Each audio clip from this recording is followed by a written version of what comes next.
Bismillahirrahmanirrahim. Assalamualaikum warahmatullahi wabarakatuh.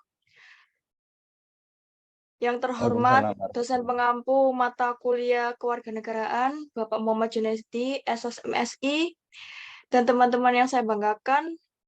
Puji syukur marilah kita panjatkan kepada Allah Subhanahu wa taala dan salam serta salam semoga telah tercurahkan kepada Nabi besar Muhammad SAW.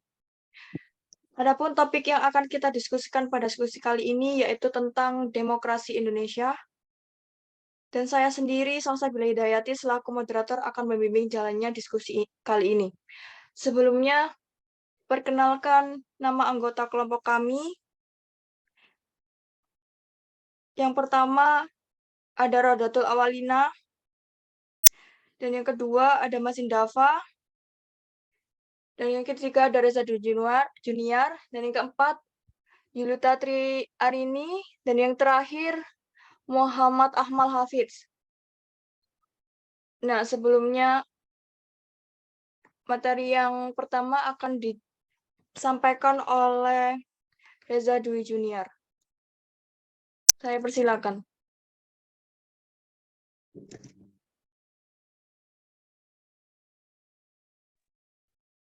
Konsep dasar demokrasi. Demokrasi adalah suatu bentuk pemerintahan politik yang kekuasaan pemerintahannya berasal dari rakyat, baik secara langsung atau melalui perwakilan. Istilah demokrasi berasal dari bahasa Yunani yaitu demos yang berarti rakyat dan kratos yang berarti kekuasaan. Istilah demokrasi pertama kali diperkenalkan oleh Aristoteles sebagai suatu bentuk pemerintahan, yaitu pemerintahan yang menggariskan bahwa kekuasaan berada di tangan orang banyak atau rakyat. Abraham Lincoln dalam pidato Gettysburg-nya mendefinisikan demokrasi sebagai pemerintahan dari rakyat, oleh rakyat, dan untuk rakyat. Dalam hal ini berarti bahwa rakyat mempunyai kebebasan untuk melakukan aktivitas politik dalam kehidupan berbangsa dan bernegara. Demokrasi sebagai konsep sesungguhnya memiliki banyak pengertian dari berbagai sudut pandang atau perspektif. Berbagai pendapat para ahli banyak mengupas perihal demokrasi berdasarkan berbagai pengertian yang berkembang dalam sejarah pemikiran tentang demokrasi. Ada 3 makna demokrasi, yaitu yang pertama demokrasi sebagai bentuk pemerintahan, yang kedua demokrasi sebagai sistem politik, yang ketiga demokrasi sebagai sikap hidup.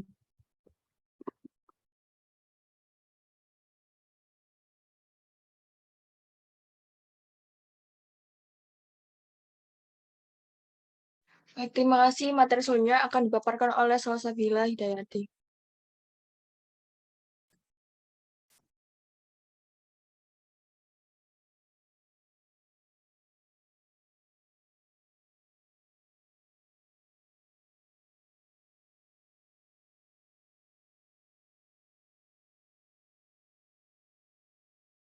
Prinsip-prinsip demokrasi.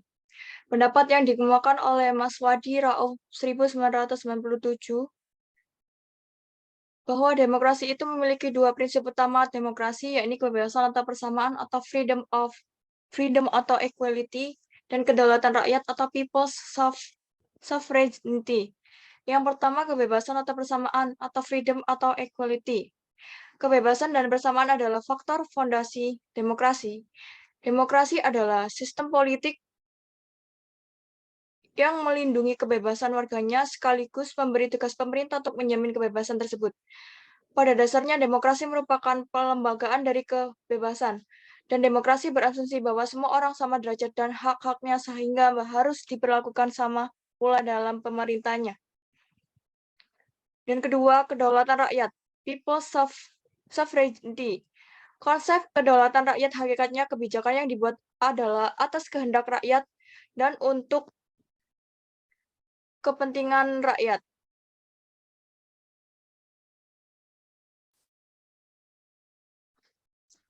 Sementara itu, APA atau ASEAN People's Assembly mendaftar sejumlah prinsip dasar demokrasi yang diterima sebagai seperangkat aturan main bersama dalam upaya melakukan penilaian proses demokratisasi di kawasan Asia Tenggara. Terlepas dari banyak perdebatan reotik antara demokrasi universal dan partikular, antara konsep Barat dan Timur atau cara ASEAN atau ASEAN. dan berbagai 81 macam kata sifat yang tercantum di depan definisi demokrasi saat digunakan untuk menggambarkan karakteristik demokratis sebuah negara seperti semi-demokrasi, demokrasi liberal, demokrasi elektoral, dan lain-lain. Prinsip-prinsip demokrasi dengan nilai-nilai yang terkandung. Dan yang pertama, partisipasi. Yang kedua, inklusivitas. Ketiga, perwakilan. Dan yang terakhir, 4, transparansi. Yang ke materi indikator demokrasi. Kerangka kerja utama dibagi menjadi 3 komponen utama. Dan yang pertama, kerangka kerja hak warga negara yang kesetaranya terjamin. Artinya pada komponen ini terdiri dari 2 tema, yaitu kewarganegaraan yang setara dan hak-hak sipil dan politik. Dan yang kedua, institusi-institusi pemerintah yang representatif dan akuntabel. Artinya komponen ini terdiri dari 6, yaitu pemilu bebas dan adil, partai politik yang demokratis, hubungan sipil militer, transparansi dan akuntabilitas pemerintah, supremasi hukum, dan desentralisasi. Dan yang ketiga, masyarakat yang demokratis atau sipil. Artinya komponen ini terdiri dari 2 tema, yaitu media yang independen dan bebas, dan partisipasi populer. Nah, untuk materi yang keempat, perjalanan demokrasi akan dipaparkan oleh Mazindafa. Baik, terima kasih atas waktunya. Perjalanan demokrasi di Indonesia. Demokrasi yang berjalan di Indonesia telah menghasilkan sejumlah kemajuan. Pemilu yang dilaksanakan dapat berlangsung dengan bebas, transparan, demokratis, dan dalam suasana damai. Seperti diuraikan As'ad dalam buku Negara Pancasila, Pancasila Kemaslahatan Berbangsa 2009.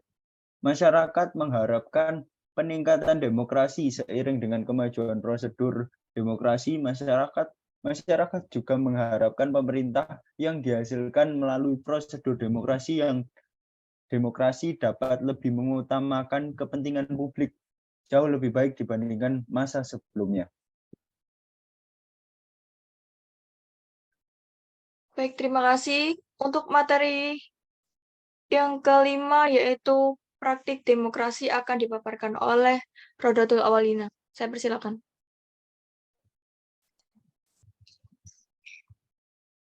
Praktik demokrasi Indonesia. Praktik demokrasi Indonesia berhubungan dengan periodisasi demokrasi yang pernah dan berlaku dalam sejarah Indonesia. Miriam Budiarjo menyatakan bahwa dipandang dari sudut perkembangan sejarah demokrasi di Indonesia hingga sampai Orde Baru ini dapat dibagi dalam 4 masa, yakni demokrasi parlementer terjadi sekitar 1945 hingga 1959. Pada masa demokrasi ini menonjolkan bagaimana peranan parlemen dan partai-partai. Karena itu, pada demokrasi ini disebut sebagai demokrasi parlementer atau demokrasi masa pertama Republik Indonesia. Yang kedua yakni demokrasi Pancasila atau demokrasi Orde Baru sekitar tahun 1965 hingga 1998. Pada demokrasi ini merupakan masa reformasi yang menonjolkan sistem presidensil. Sedangkan yang ketiga yakni demokrasi terpimpin atau Orde Lama.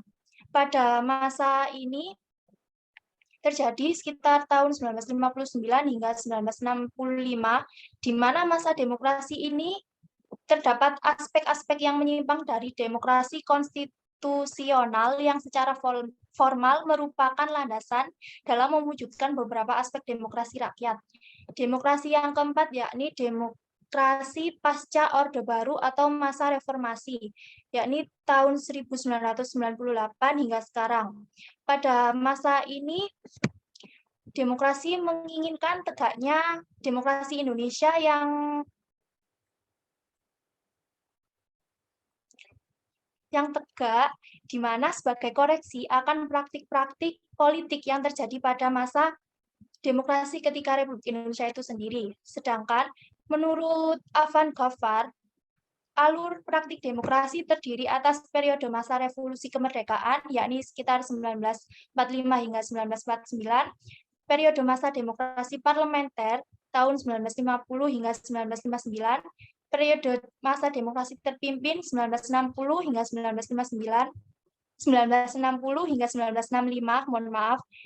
Yang keempat, periode pemerintahan Orde Baru atau Demokrasi Pancasila sekitar tahun 1966 hingga 1998. Pendapat lain menyebutkan bahwa perkembangan demokrasi di Indonesia terbagi dalam 3 periode sejalan dengan perkembangan politik di Indonesia, yaitu periode 1945 hingga 1959, yakni sebagai demokrasi liberal. Lalu yang kedua, periode tahun 1959 hingga 1966 disebut sebagai periode demokrasi terpimpin, dan yang ketiga, periode 1966 hingga sekarang yang disebut sebagai demokrasi Pancasila. Perkembangan akhir menunjukkan bahwa setelah berakhirnya pemerintahan Soeharto atau masa Orde Baru, Indonesia telah memasuki Orde Reformasi, yakni tahun 1998 sampai sekarang. Gambaran mengenai pelaksanaan demokrasi di masa reformasi dapat diketahui dari naskah RPJP tahun 2005 hingga 2025. Dalam naskah tersebut, terdapat tahapan-tahapan demokrasi meliputi tahapan pertama yakni pergantian dari penguasa non-demokratis ke penguasa demokrasi. Lalu tahapan yang kedua adalah pembentukan lembaga-lembaga yang tertib politik demokrasi. Tahapan ketiga yakni konsolidasi demokrasi, dan tahapan keempat adalah praktik demokrasi sebagai budaya politik bernegara. Secara teoritik dapat dikatakan bahwa semakin banyak prinsip demokrasi yang dijalankan, maka semakin demokratis pula negara tersebut. Sebaliknya, semakin banyak prinsip demokrasi yang ditinggalkan, maka semakin jauh negara tersebut dari kriteria demokrasi.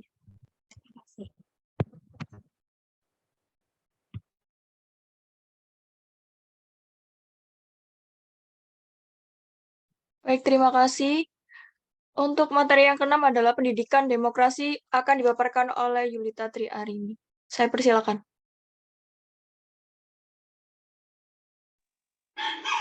Pendidikan demokrasi. Demokrasi sikap hidup yang harus tumbuh dan berkembang dalam diri warga negara, baik yang sedang memerintah atau penyelenggaraan negara maupun yang tidak sedang memerintah atau warga negara biasa.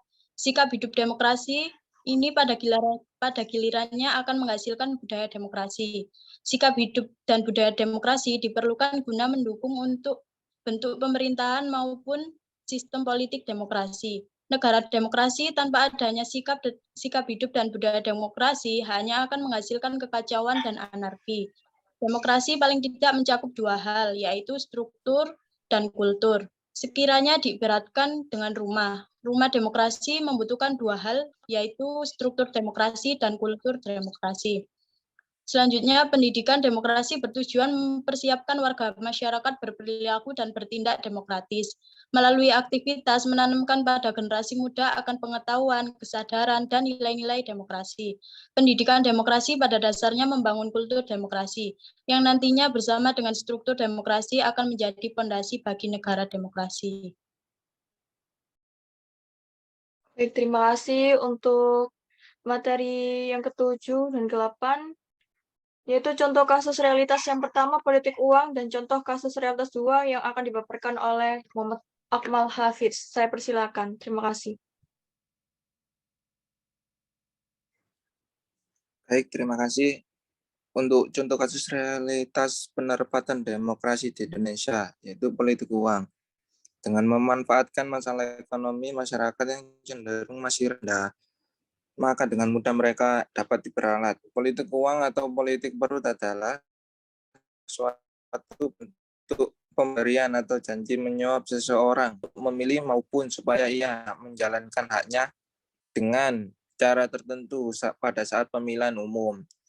Pemilihan bisa dilakukan menggunakan uang atau barang. Politik uang adalah sebuah bentuk pelanggaran kampanye, sehingga tidak boleh dilakukan saat pada masa kampanye. Tentunya politik uang juga tergolong dalam kasus pelanggaran tertuang jelas. Barang siapa pada waktu diselenggarakannya pemilihan umum menurut undang-undang ini dengan pemberian atau janji menyuap seorang, baik supaya orang itu tidak menjalankan haknya